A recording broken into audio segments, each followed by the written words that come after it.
Hello and welcome to GamesHUB, a crypto talk show with our investors, partners, and remarkable personalities. I'm Constantin Kogan, co-founder of GamesPad.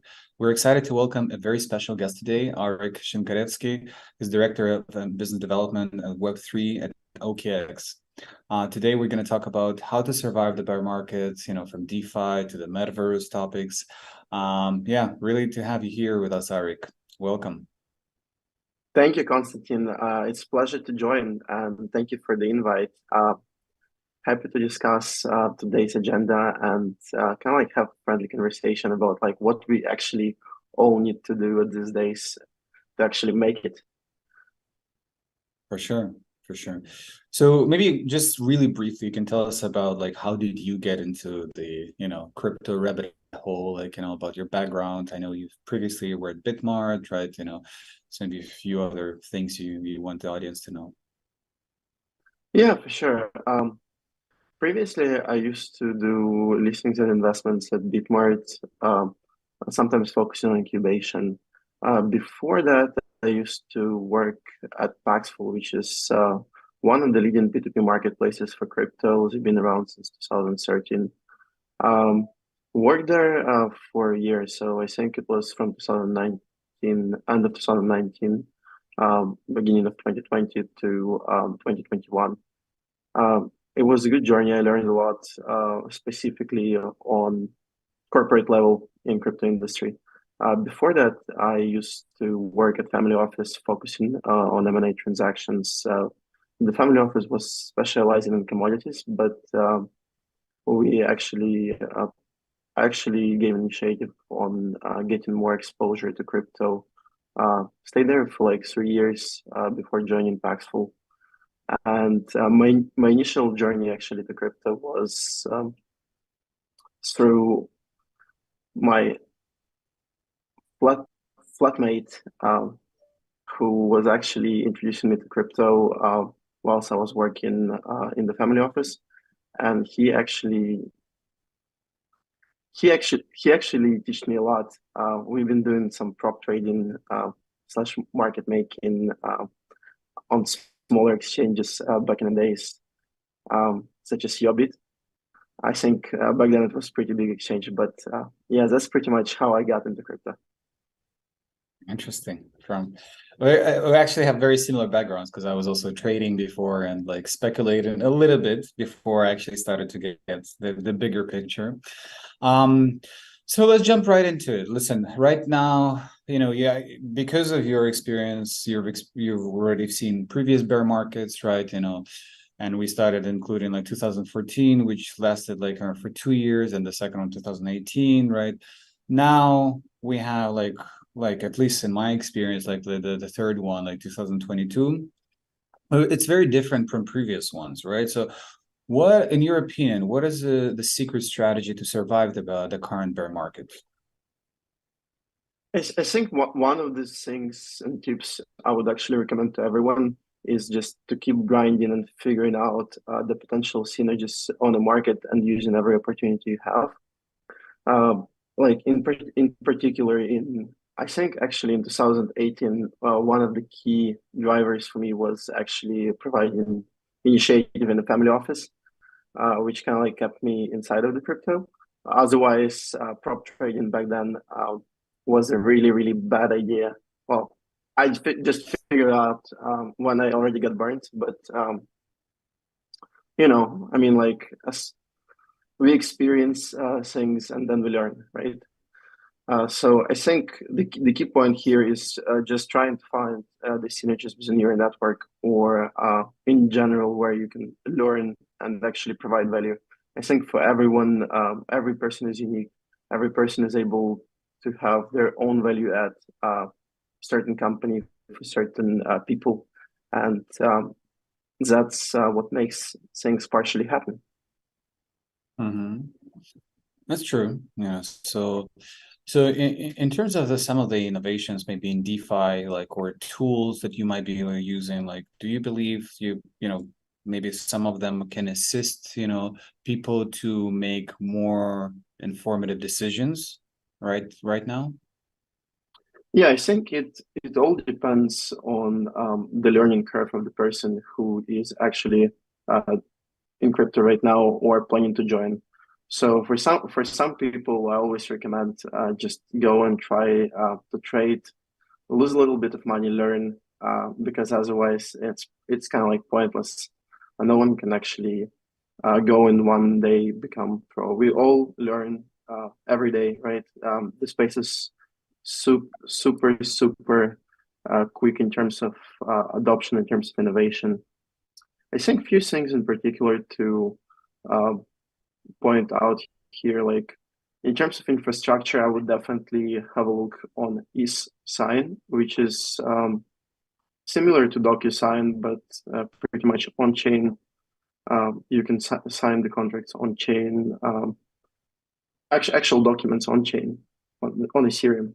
I think this one is pretty good in terms of the current product. Other things in particular, there is a lot of tooling which actually helps people to learn. I would say Dex Guru is a good one because they provide a lot of on-chain analytics and kind of like summarize it, not summarize it, but add on additional layer to actually Dex aggregators in general, which is pretty good.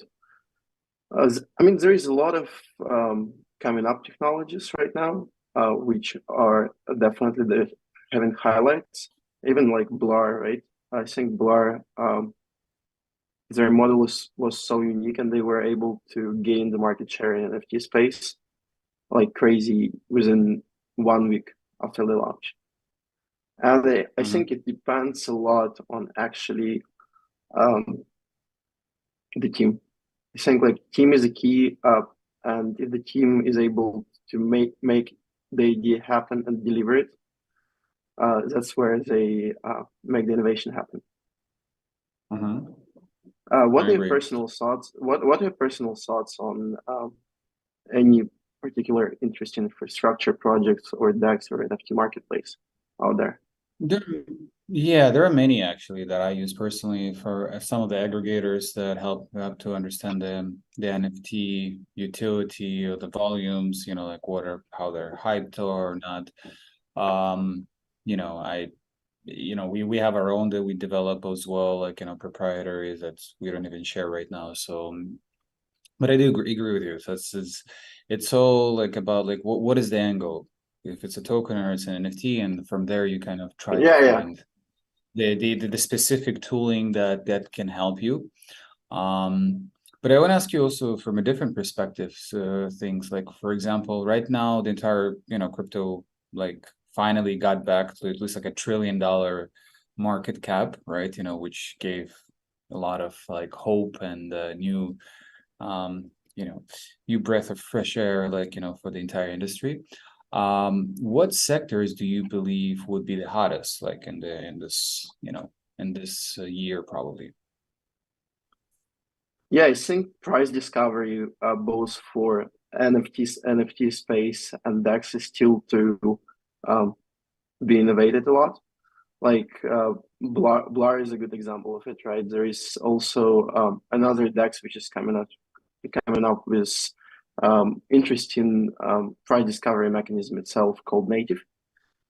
Uh, I think there is in general, like there is quite a few things to come up, but in particular, hot I think would be on-chain analytics, driven AI driven projects. So I have also preference like towards like few DApps in particular. I think DeFi yield is really good on analytics Mm-hmm. itself, on chain analytics, and DApp Radar. Actually, I think both of them share some features in common, but they are a little bit different. So, for example, DeFi yield, you can actually connect your wallet, right?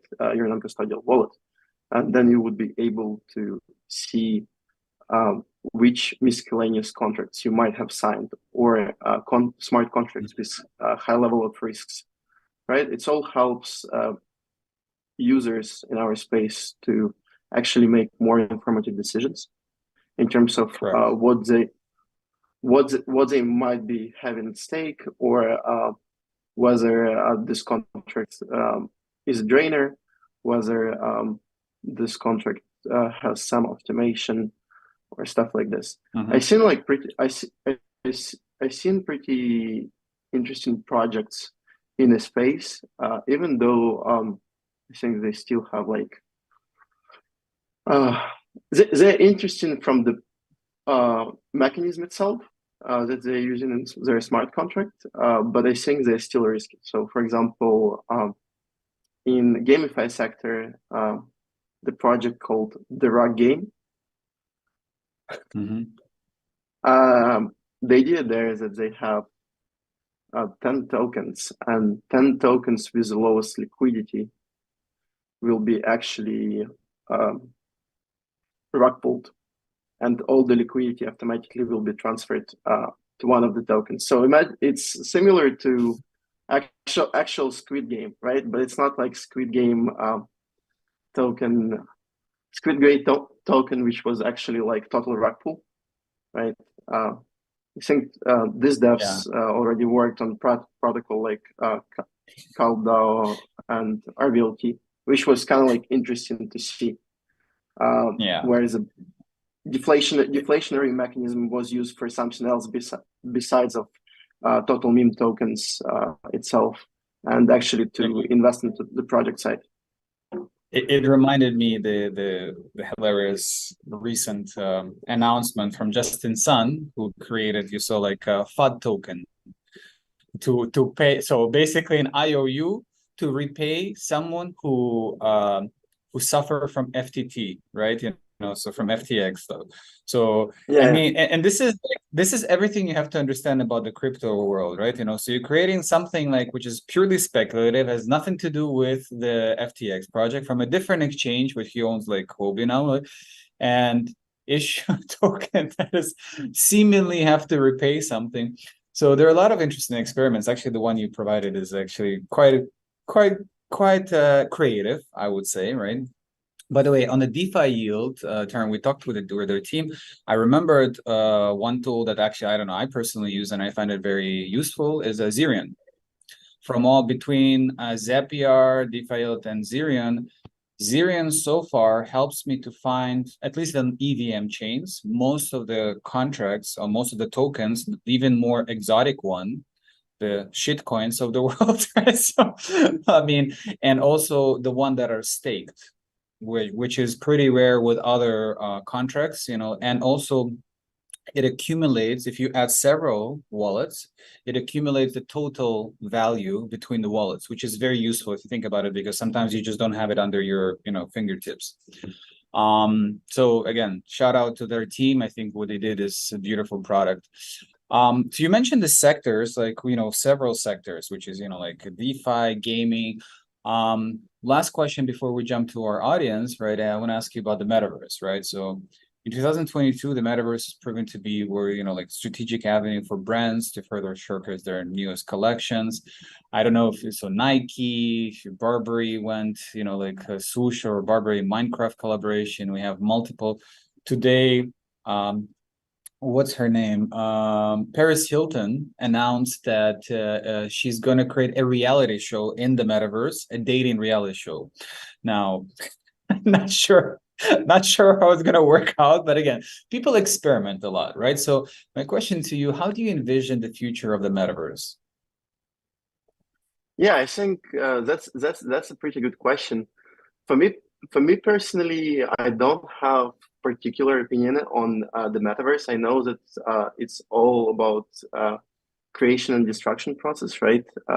People create, they experiment, they figure out that something is wrong, they destroy some of the features of the product, and then they rebuild, and that ultimately becomes a better version of the metaverse product. In general, how I envision it is actually you're familiar that there is I'm 1000% sure that you're familiar that there is like too many games on the market right now, right?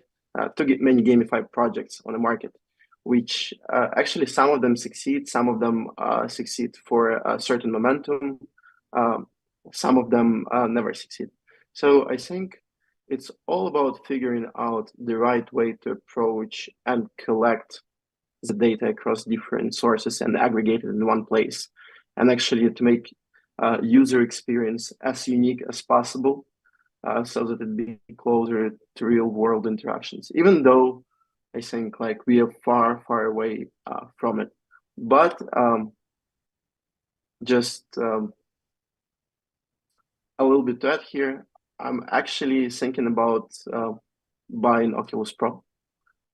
I think they did a really good job recently, at least from Buying what? the Sorry. Oculus Pro. Oh, okay. The Oculus, headset. yeah, Mhm. yeah. They just released a new headset, and I'm strongly considering. I understand that it might take quite a little bit of time, but what I seen from the user experience, it was actually Mhm. pretty good recently.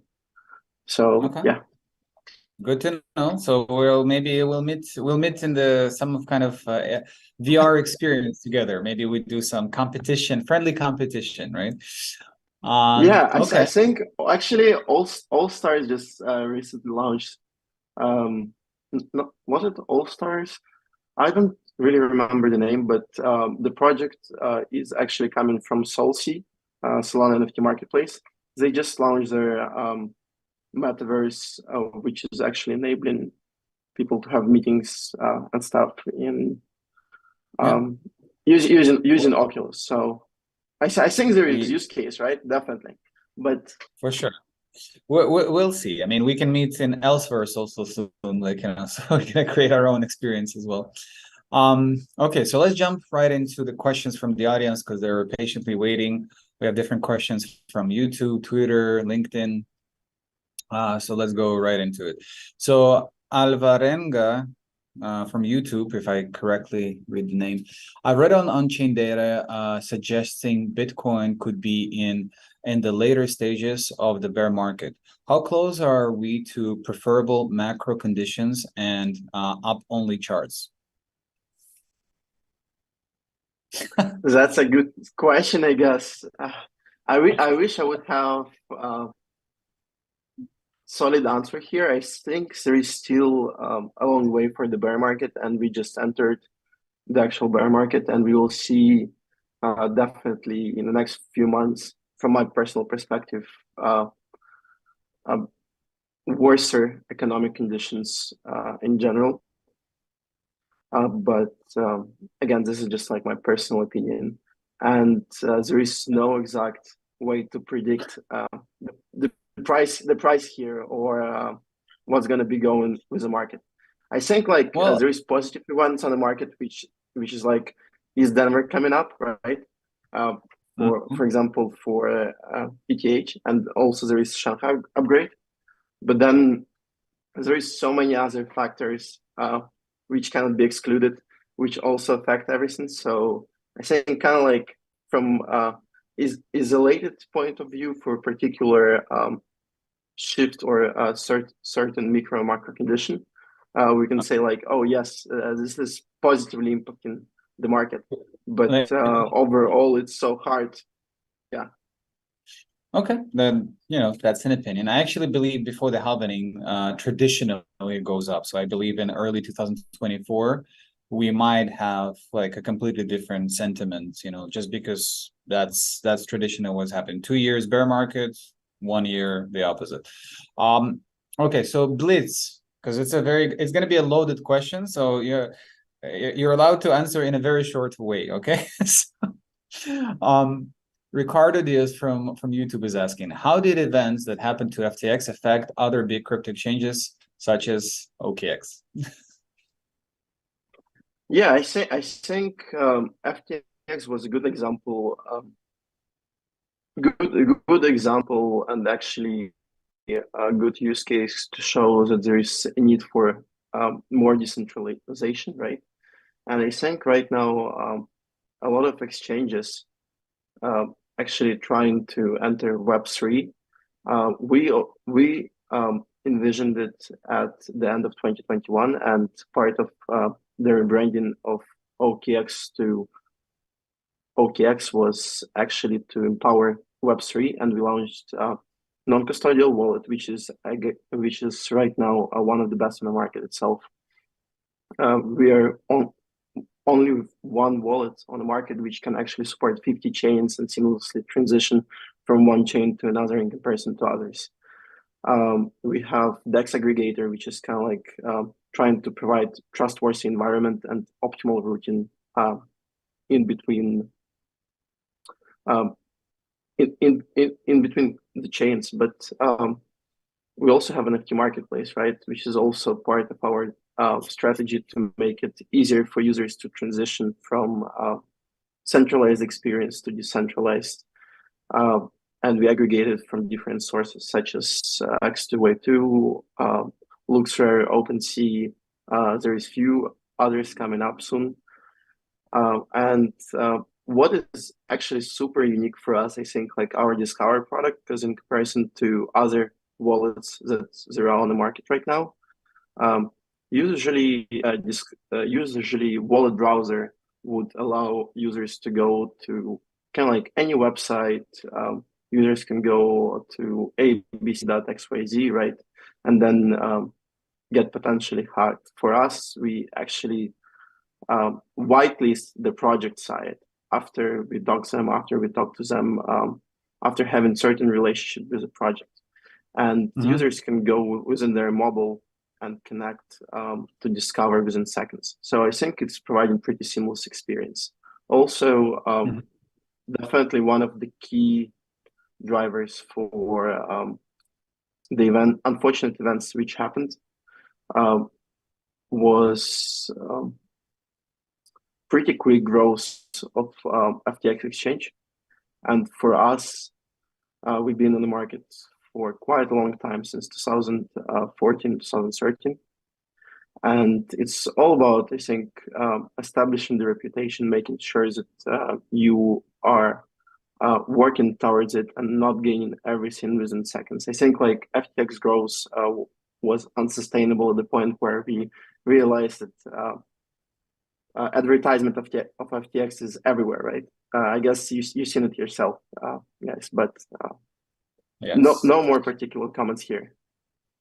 Yeah, so maybe I think really briefly, what measures in terms of risk management were taken, and what do you think, like, there was a very famous trend of proof of funds, right, and proof of reserves, right, to showcase that you have enough treasury to maintain whatever the debt, whatever the liabilities you have, to make sure that you're not like solvent and you're secure, right? So just really maybe briefly on this side, because there is like 3 more questions of a similar caliber, so I just prefer to ask them in one. Yeah, for sure. OKX actually was the first exchange which issued the proof of funds with a percentage of total assets held and liabilities. So I think this was quite interesting in terms of the innovation in the space, and that's what we definitely did first out there, and quite a few exchanges followed us after this. But we are definitely putting a lot of efforts to help users to transition from CX side to decentralized and actually show the importance of having your own non-custodial wallet, own your own private keys, and making the environment more safe. Okay, so in terms of the other aspects of, Mehmet from LinkedIn is asking, what is the role of FTX's downfall in the bear market, right? And does it appear like a domino effect to me, right? So maybe on the other side that, you're seeing from your vantage point, like, what are maybe some good positive things happened with this? Yeah, I think like obviously FTX event was a big tragedy for the whole market, and I think for all the users who hold funds on FTX exchange, it was kind of like a big accident. What I can definitely say here on the positive trends from the negative event which happened was that there is definitely higher activity right now on decentralized end, right? You definitely can see that there is a lot of new coming up DEXs with their unique pricing discovery mechanism. There is definitely NFT marketplaces there which are growing and not centralized anymore. And even I think even centralized NFT marketplaces from other exchanges are actually trying to make it happen, so they're going to be fully decentralized. So I think like what we can see here is everyone is trying to focus right now more on decentralization, even on CX side. This is definitely a positive moment because I think CXs usually act as initial point for the user to interact with crypto space or with Web3 world, or however we're going to refer to it, right? It's all about educating the users, and I think the better you're able to educate the users on the need of decentralization and owning your private keys and actually using the DeFi safely or gamify safely or NFT marketplaces safely, or in general interact with any smart contracts in the space. That's really important. Yeah.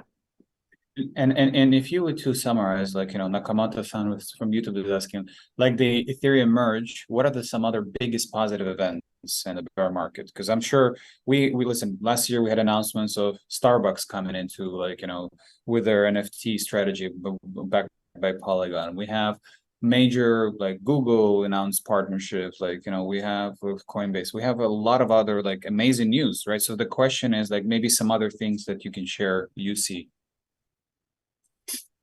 Yeah, we actually just launched a pretty positive event, I think, for the whole crypto space, which is a ticketing platform. And first tickets that we actually are selling right now is Tribeca Festival tickets, right? I think like a lot of people are familiar with Tribeca Festival.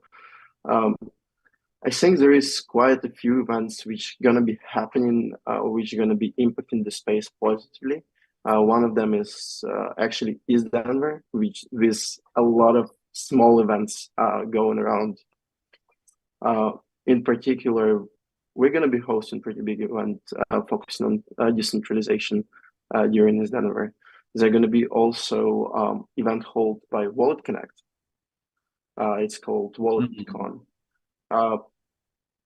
I think for like pretty big projects, they are planning to host something. Also, I know that Immutable is kind of like working right now on pretty big partnership on gaming side. So excited to see and hear how it all will merge. Yeah. Yeah, that's exciting. Actually, I guess we're gonna meet in East Denver because I'm going there too. So, yeah, that's definitely a lot of positive news, and amidst this, like, all this craziness and the mayhem that we're seeing, that, like, and it'll be sad if they would not be kind of recognized, right? So I think right now, like, a lot of banks are actually starting to receive the institutional investors, like, getting more allocations to crypto. And I'm not talking about like only in in the United States, or we're talking about Singapore, Germany, many other, like, top banks, multi-billion-dollar corporations. Yeah, and brands are also experiencing the metaverse place. So that's exciting part. We're probably gonna There is definitely finish. a lot of consumerization going on. Sorry for interrupting, Constantine. Just want to say that there is definitely a lot of big partnerships coming up in the future. I think like another big partnership was done by smaller ecosystem recently, which was Conflux. I think Conflux did a big partnership within Asian brand similar to Instagram. I'm not familiar. I'm not familiar exactly with the name, but Conflux, yeah, Conflux. It's ticker CFX. With it, I think it was like in past 3 weeks or 4 weeks, but I think it was partially a pretty big event in the crypto space itself. But